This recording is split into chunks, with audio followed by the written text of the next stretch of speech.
Hi, everyone. My name is Tessa Jensen, and welcome to the third episode of my podcast, Knit Together as One, where are discussing the miracles of Jesus Christ, both historically and presently. Now, you may recall in my last episode, I gave an account of my unfortunate interaction or encounter, shall we say, with a predatory person from my philosophy class. We lived in the same apartment complex, and after this encounter, I no longer felt safe in my studio apartment. And then, shortly thereafter, while on my morning run, I fell and hurt my ankle so bad. Oh, I fell on air, by the way. I fell over air. I mean, there was nothing to trip on. And hurt my ankle so bad that I required crutches. That was where I ended. Now, before continuing, I want to provide a more complete picture of what I mean when I say that I struggled or I was sad or I was emotionally unstable at the time. And then I want to talk about my favorite miracle that Jesus Christ performed during his earthly ministry, which is when he cast the 2,000 devils out of the man named Legion. And I think you'll see why that story touches my heart. I mean, all of the miracles are impactful at different times, but this one almost always brings me to tears because I feel as though I share similarities with Legion's experience. Not that I have 2,000 devils in me, but in Mark chapter 5 of the New Testament, this is a description of Legion. Because that he had been often bound with fetters and chains, and the chains had been plucked asunder by him, and the fetters broken in pieces, neither could any man tame him. And always night and day he was in the mountains and in the tombs, crying and cutting himself with stones. Okay, I was not bound with physical chains,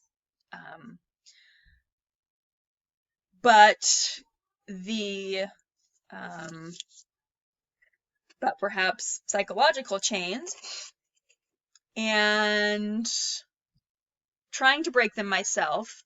But the main point is that always, night and day, he was in the mountains and in the tombs, crying and cutting himself with stones. That is a great description of how I felt and how I acted in my life. Maybe not in front of other people, but that's how it was in my mind and when I was in the privacy of my own home. And I'm sure it was also apparent to other people, but I can't speak for them. So this is how I felt. And to illustrate this point, I'm going to share with you a journal entry from a couple of excerpts from journal entries from that time. And they're unpleasant, and they say some things, and it's just true, right? This is just how I felt. I am not, now I am not trying to throw stones at people, but this is how I felt at the time. And I need people to understand this so that when I tell you of the miracle, you can actually see the miracle other than, oh, like you didn't like religion and you had some hard experiences and then you came and you found God again. How lovely. And though that's true, but at the end, I want more than how lovely, but to see how it was an act of Jesus Christ and Jesus Christ alone and his hand that made all things possible. So here's where I was, 19 years old, July 13th, 2006. Oh, I was also taking a creative writing class along with my philosophy class, and I mentioned that here, so I just had to clarify. Okay. I don't know what it is about my creative writing class, but it really does bring out the worst in me. Every time I go, I get so angry. Perhaps it has something to do with the fact that I feel so inadequate in there. All these people weave their words and create beautiful canvases. I'm more on the kindergarten finger painting level. I'm just having another difficult day, struggling with trying to stay happy and looking on the bright side. So I was always trying to force myself into a good attitude, like, come on, Tessa, have a good attitude, look on the bright side. And then I got real. I used my ugly words. I said, I hate mothers. They are liars. They slap with a hand that is supposed to feed, yell with a mouth that is supposed to offer words of encouragement and butterfly kisses on broken skin. Mothers are the poison killing the souls of children, leading them to lives of drugs, sex, and lies, searching for the love they were never given as a child. No one tells them they're okay, so they need some sort of person or drug or substance to make them forget. Forget the times they were told of their incompetence, their failures, their unworthiness. Then I go on to talk more about hating mothers. Then I say, I hate what I have to deal with. I wish I could, because of her, I wish I could purge it out of my soul, sterilize my body from the infection of her eyes, the poison of her ignoring me. Okay. So that's how I felt. Then I said, but I still want her approval. I still want her okay. Then I go on to say, and then I'm telling myself, but that is an unfair responsibility to put on someone's shoulders. I have to validate myself. I have to love myself. No one can do it for me. And I say that, God, this life is so exhausting. Okay, so I was telling myself that I had to take care of all of the feelings, right? Like somehow the feelings I felt were, like I was the one that had to fix them. And it's true that no one can deal with your inner stuff for you.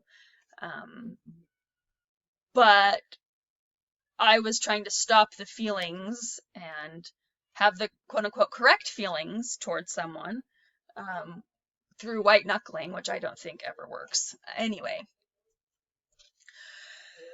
let's see. Then I go on to talk about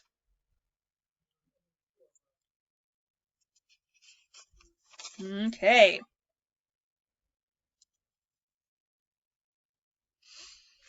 I say they are all the same, weaving beautiful lives with their words to make you feel special with tokens of their affection, all just strategies in a game. Why do I glare at men?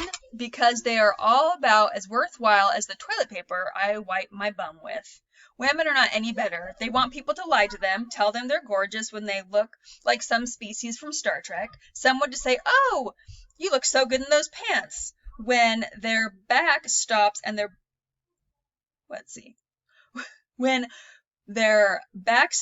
backside begins, it's completely indistinguishable. Lies, lies, lies. Everyone is afraid of the truth. I wish I could see the world through rose-colored glasses. I do. Believe in the goodness of the human race. I have seen some, but not enough to ease my pain. I wish I could let it all go, only remember the happy things, but I'm a product of my mother's and father. I'm trying to get better. I got up early this morning, cleaned, got dressed, painted my nails. It's a beautiful day today. I wish I could bottle it up for the difficult winter days.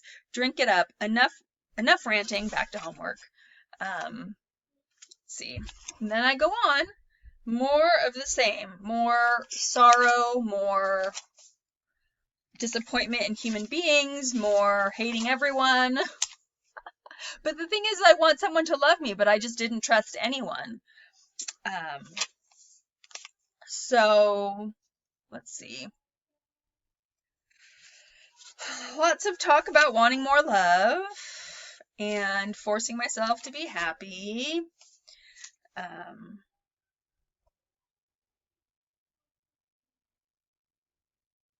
Let's see. Okay, then I say, but what is love? Are there even words in the English language to describe it? Probably not. We are all searching for someone to tell us that we are okay, that despite our flaws and neuroses, we are still lovable. So why then do we hurt each other? We lie, break each other's hearts, pretend to be something we are not, betray our dreams, all in a desperate attempt for someone to catch our tears and whisper, I love you. Maybe I'm wrong. Maybe we are all looking for something else. I'm sure I make more out of every situation than necessary. At least I admit it when I'm feeling what I'm feeling. Maybe I will. Okay, then I have plans to ask some random person out.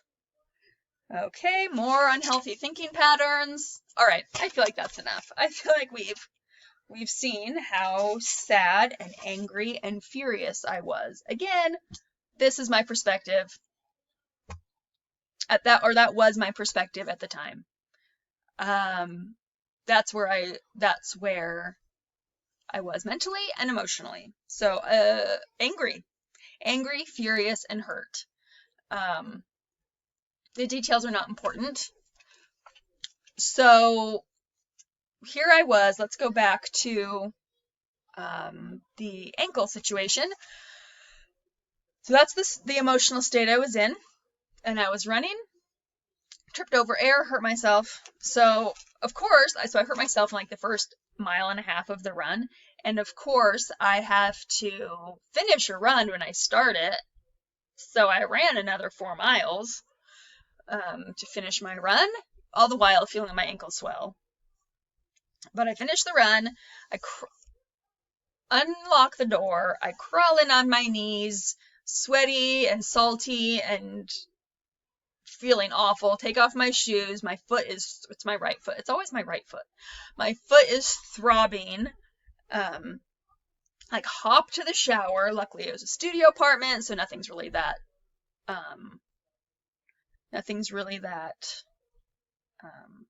far. So hop in the shower. I'm crying because I'm mad, but I have to go to work, and I was like, I'm not going to call into work for this. I'm going to go into work. This is just an injured ankle. This is no problem. So I put on this brown dress that I loved, very Anne of Green Gables, sort of, but a jersey knit, so not really Anne of Green Gables, but in my mind I thought it was. And I had these really cute brown moccasin shoes I loved them, and they were also the only shoes that fit. I also had cute earrings and made myself look nice, because that always helps me feel better if I do my hair and put on some clothes that are something besides pajamas. As I say that, I am wearing this, and like many of us, sweatpants on the bottom. But anyway, so I get in my car, drive to my work, which is again the medical office where I was a receptionist. And but at the time I was working in records, so I was not a receptionist or a administrative assistant or registration specialist or whatever the correct word is. I did not work there at the time. I was in records, filing and such. So I got there early before most people, the rest of the staff and the patients started coming. I got there early, and I was sitting there, and then I hobbled somewhere.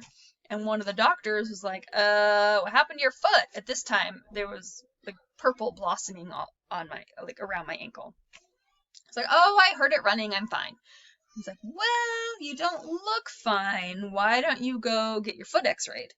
And he was a polite enough doctor. I don't know that before that moment I would have classified him as a concerned doctor. Obviously he was a concerned doctor, but in terms of my interactions with him, I wouldn't have thought he gave two hoots about what I was doing. So I get my foot x-rayed. It's not broken, just badly sprained. And I get crutches, and I get a hop on crutches. So I'm thinking to myself, there is no way I can go back into my apartment and be on crutches, hopping back and forth. I can't run. And that was my advantage in the first place for Mr. Creeper, was I could move faster than he could, but now I'm on crutches, although arguably I probably still could have moved faster than he could, full disclosure. But I didn't want to have to deal with one foot. I mean, all you have to do is kick a crutch out, just kick it, and I'm going to be on the ground. So I call my sister, and again, my older sister, and I was talking to her, and my oldest sister, she is a very responsible person. She always has been. She is very ambitious. She has made a lot more, she made a lot more responsible choices as a young adult than I did. She is very intelligent. She was a pharmacist by the age of 25. She works very hard. And she was always confused, I think, by me, like, Tessa, what are you doing? What are you doing? We haven't learned, have we? So anyway, I called her, tell her of my woes, and she's just shaking her head. I'm like, I don't have a roommate, and I had already had a roommate that didn't work out too well, and another friend of mine had let me live at her house for very kindly for a few months, very kind. And anyway, so I was like, what am I gonna do? And my grandparents lived in the area, my Grammy and Grampy, two of the sweetest human beings ever to walk this earth. And she's like, well, you could ask Grammy and Grampy to live with them. And I was like, I'm an adult. I don't need to go ask my grandparents to live with them. That is so embarrassing. Like, no. And she's like, well, Tessa, what are your other options? And I was like, well, I don't know. I could get an apartment elsewhere. But she's like, you have no friends to get an apartment with. And can't afford it by yourself, or at least you don't want to. That's just a lot of money. And making whatever I was making, I think I made like $600 a paycheck working 40 hours a week. So that wasn't quite enough to cover everything, although I probably could have found an apartment somewhere else had I looked, but that I don't think was in God's plan. So we go to my grandparents' house, who I did not communicate with regularly, but I've always loved my Grammy and Grampy. And I walked in, hobbled in, crutched in, and my sister, I was hemming and hawing about the topic, and I think Grampy knew what I was going to ask. He's like, Tessa, just say it. And so Ginger said it for me my sister, her name's Ginger, but she said it for me, and she's like, okay, that was confusing. Let me try that sentence again. My talking today, see, what does that even mean, my talking? My attempts at talking today have been a struggle. But anyway, here we are. Voltaire, quote by Voltaire, something to the effect of, don't let the perfect be the enemy of the good. That's sort of my mantra for today and for this podcast. So here I am. Anyway, my Grampy, he of course said yes. And I was like, can I pay rent? And he was very kind. He said, we agreed upon a price. I would pay $350 a month, which would include any food I wanted to eat. So, I mean, basically wasn't paying rent, but it made me feel a little bit better. I often got my own lunch or whatever, but so I wasn't eating all 3 meals there, but still, I mean, I don't know that they certainly weren't making any money off of me. It was just like to cover my basic expenses. So they were, I still counted on the help of my grandparents, and I'm so grateful for them.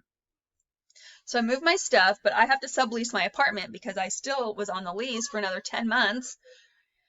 And the rent was around $600 or so, but I couldn't. Anyway, I was like, I can't afford both. But it's right across from the University of Oregon, right before, like a month before the fall semester or fall term starts. So I thought, so I put an ad on Craigslist thinking, well, I hope it's someone good, because if I sublease it to someone who isn't, then am I going to be held liable? I have no idea. I'm assuming I would be to some extent, but am I going to be held liable for their irresponsibility? Well, thank goodness it was like the 4th person who responded.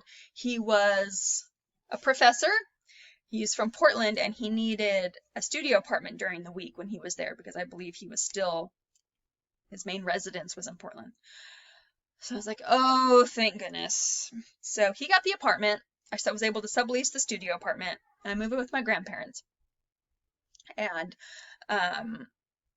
my sweet Grammy, who is the only person in the world who I would talk about religion with, she would bring it up often, like, are you going to church? Are you going to sacrament meeting?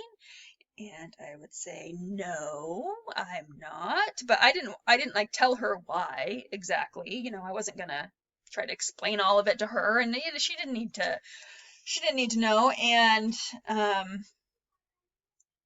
she just kept being like, Tessa, I'm gonna go. And normally I would be like, listen, I've told you 706 times, no, please drop it. Drop the subject, thank you. But with Grammy, I just knew she was coming from a place of love, and that the gospel mattered so much to her that that it was only coming from good. She really wasn't trying to guilt me or force me, but she genuinely wanted me to be there because she believed it was the best place I could be and that that's where I would find joy and peace. Okay, so finally I'm like, okay, Grammy, I'll go once. And of course, I'll do what I say I'm going to do. So I go to the singles ward. So that's up at the University of Oregon. My grandparents lived, I don't know how many miles away, but not that many. But it took about 15-20 minutes to get from their place in the Santa Clara area of Eugene to downtown area where the area where the U of O is. So I go to the Institute building. Again, you may recall I tried to walk up one. So I go, I'm wearing my best church clothes. I'm using my crutch. And I go in, and again with the ugly decor and the panic and the wanting to throw up from being there and the songs and just everything assaulted my senses, and I wanted to get out because the church had been such a source of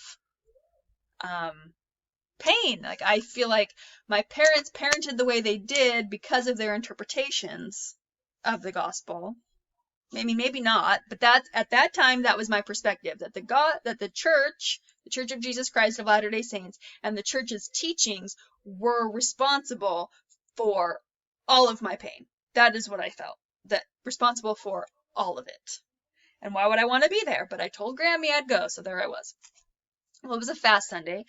Fast Sundays are generally the first Sunday of the month, and it's a fast from food and water. Traditionally 2 meals, or 24 hours. Well, not even 24 hours. Some people do 24 hours, but 2 meals, and that varies for everyone. And they have fast and testimony meeting. So usually talks are assigned. Talks are sort of like sermons with a spiritual message and scriptures and such. So usually talks are assigned, and people prepare a talk ahead of time. They then present it at church. But fast and testimony meetings, after the sacrament, the bishop or one of his counselors, so there's a bishopric, there's the bishop, and then he has 2 people that work with him. Oh, my nails, by the way, done by my daughters today. So cute. Anyway, the bishop or one of his counselors, they bear their testimony, so their witness of Jesus Christ and the miracles in their life, or whatever they want to share that testifies of Christ. And then invite members of the congregation to come in if they feel prompted by the Spirit or they desire to share their testimony, then they are welcome to do that. Well, fast and testimony meeting can be a little dicey, depending on who's standing up. So I'm sitting there, I made sure that I got there after it started. Now, usually, like I said, I hate being late, but I was like, I'm going to get there after it starts so no one comes up and talks to me. So I hobble my way to the chair. That most of the church buildings have pews, but because the Institute building was smaller, they use that area for both church, and then they can take down all the chairs if there's an activity or something. So anyway, there's a bunch of folding chairs set up. I go sit down. The person, I don't know his name. I have no idea who he is. But he gets up there and he says, my girlfriend stabbed me in the back. What? Girl, okay. Okay, special. Girlfriend stabbed. Anyway, he was, to be fair to him, he was recounting a difficult struggle, and I really didn't hear much of what he said. I don't know if he tied that to a divine intervention of some sort, but all I heard was my girlfriend stabbed me in the back, and I thought, oh, okay, mercy. So I sat there. I did not stay for the whole thing. I left and sat in the car and was just crying. Like, I just didn't want to be there, and I felt so alone, and I was upset that I went, but also wanted to go because I knew how much it meant to Grammy. Anyway, so then on the way home, I stopped by my favorite little coffee shop by the Albertsons in the Santa Clara Square, or whatever it's called, area. I love this little coffee shop. Now, members of the church we have what we call the word of wisdom. It's found in the Doctrine and Covenants in one of our book of scriptures, and it discourages the drinking of coffee and tea, and encourages the eating of fruits and vegetables and whole grains. And anyway, it's just sort of an outline of how to best take care of our bodies. So coffee is not on the list of things to consume. But I was in the habit of drinking coffee, and I loved mochas at the time. Mochas and a cookie. It's a very expensive habit. Yeah. But so I had a cookie and a mocha, and then went to Trader Joe's. Trader Joe's was at the Oakway Center. That must have been another time. But because I ate my feelings, because food is always soothing, then that's what I did. Then I went to Grammy, back home to Grammy and Grampy, and they were so happy I went. And like, how was it? How was it? And I was like, And so I tell Grammy about the talk about the man saying his girlfriend stabbed him in the back, and Grammy was like, oh, well. And she kind of like rolled her eyes and was like, oh, okay, well, that happens in fast and testimony meeting. And I didn't really talk much more about going with Grammy or with Grampy or anything, but I just enjoyed being in their house and being surrounded by their love. Grampy loved cooking, and he would make the best spaghetti sauce, and he always made delicious food. Grammy always said, and still says, Grampy has passed away, but Grammy always says that Grampy treated her like a queen. And I just love that. Like, they loved each other, and Grampy also treated me like that. He was always happy to see me. He would talk to me some. He always had treats available. Both he and I love our treats. They'd have a cookie jar. I don't think they had it at the time, but at one point they had a cookie jar, because Grammy loves cats. At one time they had a cookie jar that looked like a little kitty holding a yarn ball, but the yarn ball was actually a cookie jar. Anyway, so there's always ginger snap cookie, like iced ginger snap cookies. And then he had, in one room, there was a big container of big Costco Jelly Bellies. And then behind his filing cabinet, he would have Mars bars. And there was usually pistachio, chocolate, or strawberry ice cream in the freezer. Always chocolate and strawberry Hershey syrup for making strawberry chocolate milk. Sometimes there was pies. I don't know. There was always just treats. So Grampy and I just loved treats. I just loved being surrounded by their love for each other, and the peace in their home, and just being salt of the earth, good people, because that's who they were, not because someone was watching or they were putting on a show or they were whatever. They were just good, quiet, humble people living their religion as they understood it. And I think they understood it pretty well, which is love your fellow men and love God, which is what they did. And I was thinking this morning about angels. I was reading about angels, and angels on both sides of the veil, both on the other side, those who have passed on, or angels who have never received bodies, and then the ones on this side of the veil.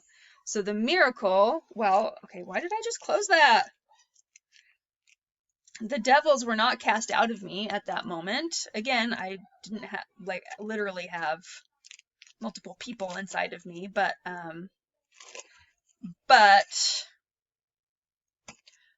I did have plenty of issues. So it was not immediately cast out. For example,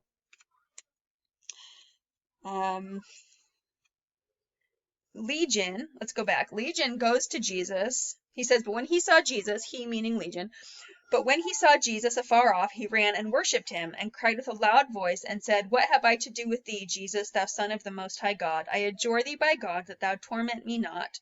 For he said unto him, come out of the man, thou unclean spirit. So Legion went to Jesus and said, I adjure thee, which means implore thee. Like, please do not hurt me.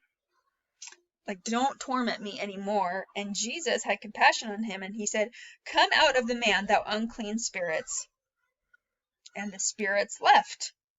And he asked him, what is thy name? And he answered, saying, my name is Legion, for we are many. And so that was Legion's name. He was called Legion because he had many spirits inside of him that Jesus cast out. And in my life, anyway, the miracles of Christ, because there are many leading up to the biggest miracles. They have not been instantaneous. Like I said, nothing happened right away, but the miracle, the angels that the Lord sent to me were my Grammy and Grampy. Angel grandparents. And that's where it started, was the Lord sent me to live with literal angels. Yep. Because I think there are people who are so good, that's the only way to describe them. So God's miracle was, one, I don't know if you want to call it a miracle, but in my mind, it was like, okay, well, if she's going to hurt her ankle, at least she's going to get out and she's going to be able to go to a home where she feels love. And I had been in a home like that before, where I feel loved. I lived with my aunt and uncle after my father died when I was 17, right before my senior year. They are saints. They are also angel people.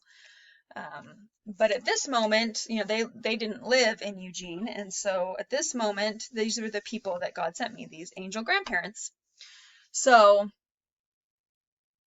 yes, we'll discuss more about the journey from there, but I hope that I've been able to illustrate how I was in such a state of I was going to say frenzied, that's not the right word, of a troubled mind, that I was irrational and, well, I don't know, maybe I was rational. Maybe I was rational and just having like a normal response to, like a rational response to an irrational situation. That could be it too. But anyway, so the miracle of being sent to live with angels.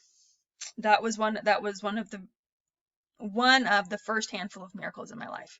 Next episode, we are going to talk about the continuation of going to church, what that entailed, the personal battles that came because of going, why I continued going if it was so difficult. Like, why would anyone continue doing something that caused them so much pain? But anyway, and I cannot end without mentioning the two other angels that influenced me. They probably don't even know this. I don't think I've ever told them, so how would they know? But there was two people I knew from high school, like my freshman and sophomore year. One of them, or they dated in high school, and then they ended up engaged and married. Well, I saw them at the movie theater. You may recall that I spent time at the movie theater a lot when I was lonely. I would go to the movies. They were at the movie theater and they were happy to see me. And I don't think they know this because I just said that and now I'm repeating myself.